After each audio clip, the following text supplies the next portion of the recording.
Welcome back to AntsHongkong. In the last video, I introduced to you two of my ant colonies, the small colony of black crazy ants and the young Campanotis colony.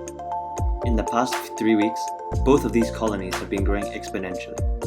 The black crazy ants have set up a new satellite nest in a water test tube, and the Campanotis colony has given rise to a new generation of workers and majors. If you are interested in following their progress over the weeks, I recommend following me on my Instagram page, @AntsHongkong, where I do almost daily updates and can answer any of your questions. Today, I would like to introduce you to another colony of mine, a well-established colony of carpenter ants, which is a different species from the other group. This is Camponotus Habareri, part of the same genus as our other colony, but a different species. They are a beautiful species, with black and yellow gasters and a dark brown head and thorax. When feeding this colony, it's evident that they are much more aggressive and fearless than the other colony. I believe the smaller Camponotis colony is much less aggressive due to their smaller numbers, where the loss of a single worker could be much more significant. The Camponotus Habareri colony numbers approximately 300 workers. It may not seem like it, but this formicarium has very deep chambers, and most of the workers are packed in tightly at the back, away from the light. Here is a rare look at the queen of this nest, the most important member of them all. This colony loves eating pre-killed feeder roaches, and will quickly drag the prey into the nest, where the larvae will consume them. Taking a look inside the nest, you can see the piles of brood, everything from eggs to newborn larvae to pupae. I predict that this colony will soon hit an explosion in their population, and will need to be moved into a new, larger formicarium to accommodate their needs.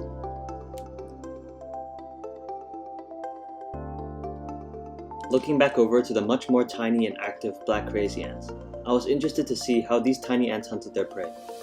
Surely, such a successful and widespread species couldn't purely live off scavenging dead insects. While some research has shown that these ants are not particularly aggressive, it's likely they will be able to easily take down small ground roaches, and maybe even crickets, and that's what I wanted to find out. Recently, I was able to purchase a number of Dubia roaches, which is a very good source of food for ants, and after fattening them up for a week, they are ready to be fed to the ant colony. Usually, the roaches are pre-crushed and offered dead to the ants, but this time I'll be using a live, healthy roach to find out whether the black crazy ants will attack and overpower it.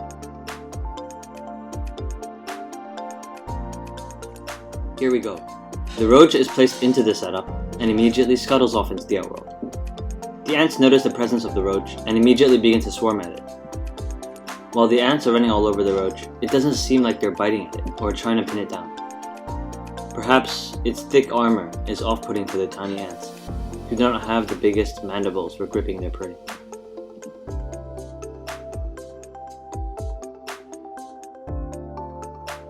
The roach soon finds itself a spot in the corner, where it hunkers down, retracting its legs under its body, out of reach from the ants, and then it freezes up. This seems to work, and within a minute, the ants are already beginning to ignore it entirely.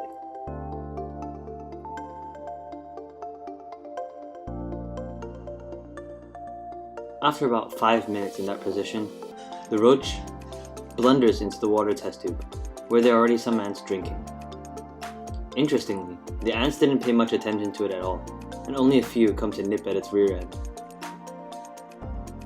It seems that the roach's thick, plated exoskeleton is far too much for this colony to handle, and they are unable to cause any harm to the roach. It seems like the black crazy ants have just given up on subduing the armored roach, and are now leaving it alone. Since it appears the Dubia roach won't be killed by the ants, I take it out and return it to the tub, where it can rest.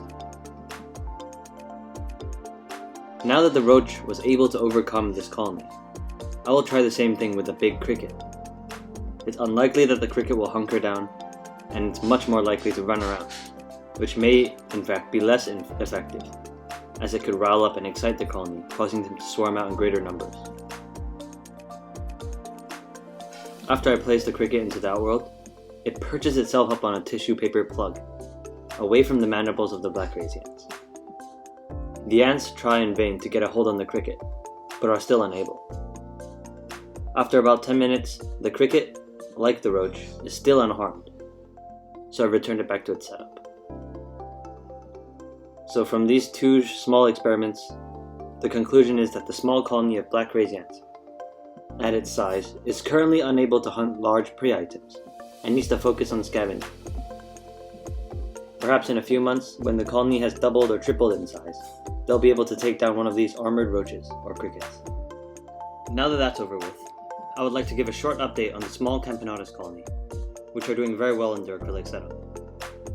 One problem I had with these ants is that they did not show any interest in eating fruit or consuming honey. This is a big problem, as the large Camponotus ants require a lot of sugar in their systems to give them enough energy to forage and tend to the brood and queen. I tried feeding the feeder roaches with lots of sugary foods, especially fruit and honey, so the ants would hopefully receive a bit of that when they eat the roaches.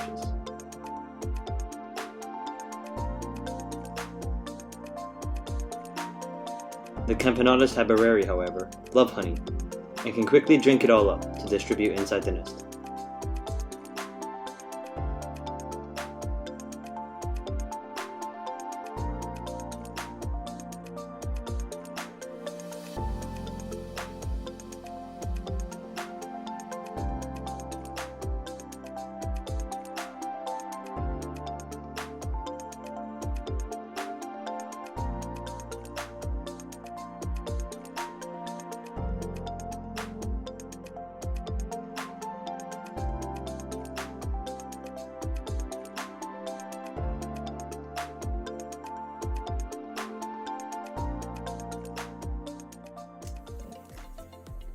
Before I leave you guys, I have a small announcement to make. On my previous video, I noticed a comment, which asked whether I could ever do videos in Cantonese, the native language here in Hong Kong, and whether I could speak it. Well, the channel is called AntsHongkong, so it would only be natural if I made a Cantonese video every once in a while. Since I'm sure most of my current viewers are English speaking and would probably not want to watch a video made in Cantonese, I may release two versions of my next video, one in English and one in Cantonese. If you have any questions or comments about this, please leave a comment or message me over on Instagram. And with that, I'll be ending the video here. If you haven't already done so, please consider subscribing for future content. Thanks for sticking with me until the end of this video, and thank you very much for watching.